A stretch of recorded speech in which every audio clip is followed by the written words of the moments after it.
Alam mo ba na hindi maganda ang VUL? Marami talaga nagsasabi na huwag ka daw kumuha ng VUL kasi lugi ka lang. But let me tell you the truth. Number 1, hindi guaranteed ang returns. Totoo yan kasi pabago-bago ang market.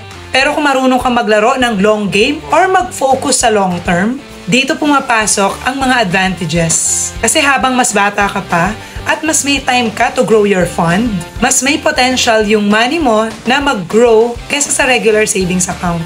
Number 2, hindi mo siya agad-agad magagamit. Kung mag-withdraw ka within 10 years, meron itong withdrawal charges. So even if 5 years to pay ito, usually 10 years ang kanyang withdrawal charges. Pero think about it. For example, dumating yung time na kailangan mo, like nung pandemic, marami naka-experience ng financial challenges at naubos ang emergency fund, pwede ka mag-partial withdraw sa plan mo. At least yung withdrawin mo dito, hindi required na isoli mo sa plan. Number 3, may cost of insurance na binabawas every month sa account value mo.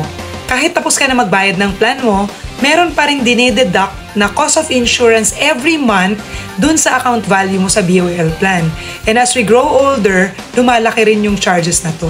Kaya masasabi natin, hindi guaranteed for life ang coverage. Lalong-lalo na kung nag-withdraw ka sa plan tapos hindi ka na nag-top up or naghulog ng additional savings. Pero habang may laman ang account value mo, covered ka rin ng mga benefits mo, whether kung life insurance yon, merong accident, critical illness, or hospitalization.